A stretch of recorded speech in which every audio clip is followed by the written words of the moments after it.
Selamat datang di Pojok Santai. Sebelum Anda mendengarkan audiobook ini, kami menginformasikan bahwa channel ini adalah review audio dari buku yang ada di Indonesia. Untuk membaca keseluruhan buku ini, kami menyarankan membeli buku aslinya di toko buku kesayangan Anda, baik offline maupun online. Keberadaan channel ini dimaksudkan untuk membantu Anda mendapatkan pengetahuan dari buku-buku kesayangan Anda. Jangan lupa untuk subscribe, like, dan komen. Selamat datang di Pojok Santai, channel khusus yang membahas komik dan novel dengan cara asik. Ronggo Karapan bingung luar biasa mendapati di keningnya ada angka-angka yang tidak bisa dia hapus, meski dia mengerahkan seluruh tenaga dalamnya. Angka-angka apa gerangan? Yuk temukan jawabannya di video kali ini.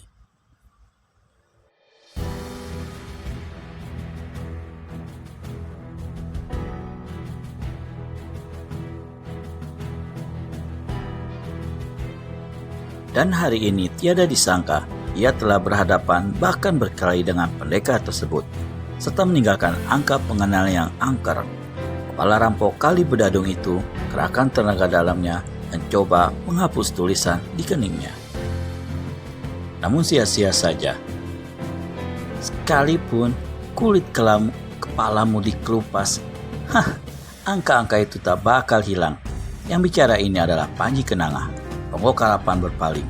Kini amarahnya ditumpahkannya pada pemuda yang satu ini. Pemudaku, sudah saatnya kau mesti mampu.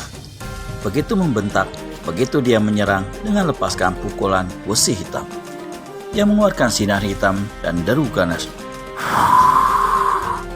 Meskipun pukulan saktinya itu tadi tidak mampu menghadapi pendekar 212 Wiro Sableng, namun Ronggo Karapan beranggapan Panji Kenanga tidak sejaya Wiro Sableng dan pasti konyol dilanda pukulannya itu. Namun tidak semudah itu merobohkan Panji Kenanga. Meski dia masih muda dan belum banyak pengalaman, tetapi Brahmana Lokapala dari Gunung Raung telah menggemblengnya cukup hebat. Ketika melihat kepala rampok itu lepaskan pukulan maut, Panji Kenanga cepat menghindarkan diri ke samping dan dari tempat kedudukannya yang baru pemuda ini membalas dengan satu tendangan kilat ke arah tulang-tulang iga lawan. Ya! Kurang ajar.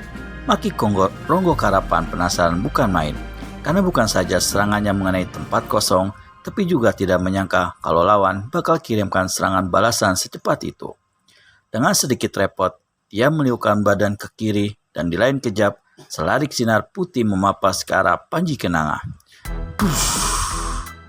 Murid Lokapala itu kaget dan cepat-cepat menarik pulang tendangannya. Ternyata Ronggo Karapan telah cabut golok besarnya dan membabatkan senjata itu ke kaki kanan si pemuda. Ilmu golok kepala rampok ini memang hebat, hingga Panji Kenanga harus bertindak hati-hati. Meski dia tahu dengan kegesitan dalam ilmu meringankan tubuh, senjata lawan tak bakal mencelakainya, namun Panji tak mau main-main lebih lama dengan penjahat ini. Segera dia keluarkan seruling perak dari balik pakaiannya dan pergunakan benda ini untuk menghadapi senjata lawan. Gerakan-gerakannya yang gesit, sambaran dan tusukan-tusukan suling perak yang gencar membuat serangan Ronggo Karapan jadi terbendung. Setiap saat dia harus berlaku awas waspada. Beberapa kali pakaiannya hampir terkait di ujung suling perak. Beberapa jurus berlalu cepat. Permainan golok Ronggo Karapan mulai mengendor bahkan kacau. Setiap jurus dirinya diburu bahaya.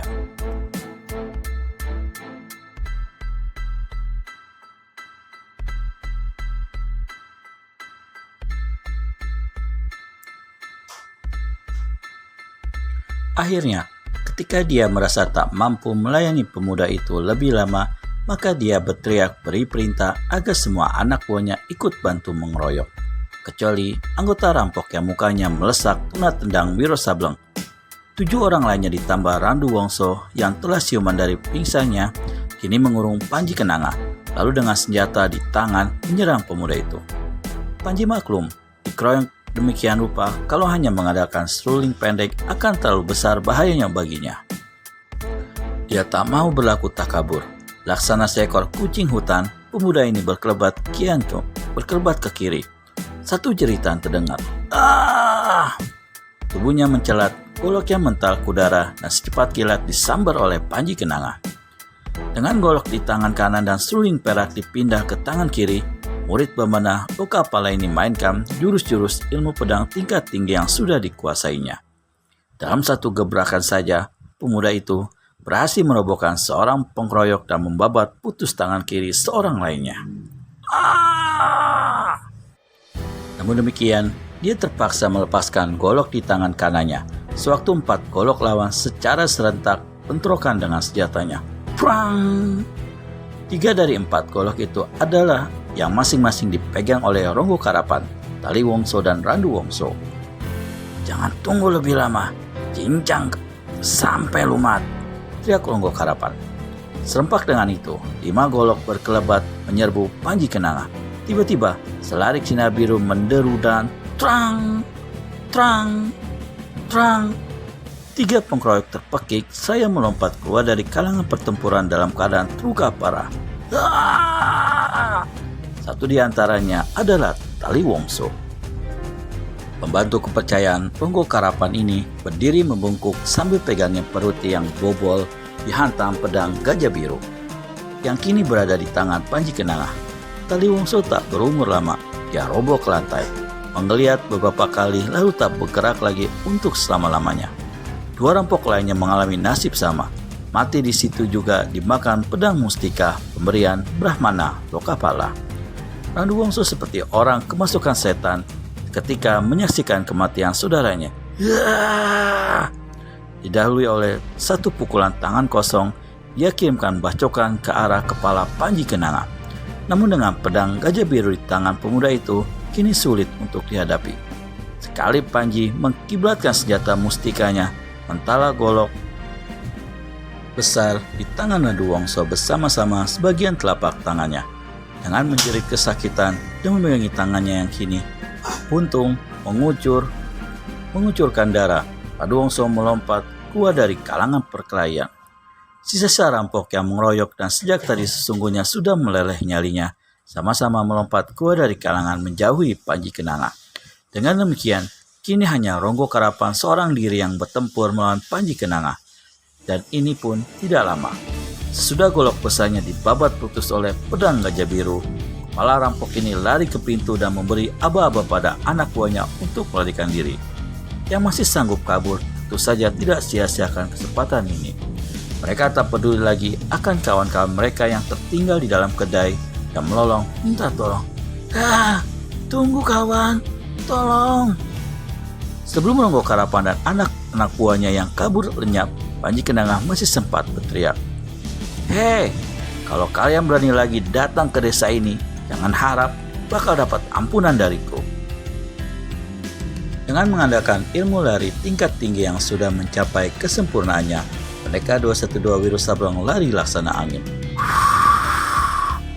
Hampir-hampir sulit untuk melihat kapan kedua kakinya menjejak tanah.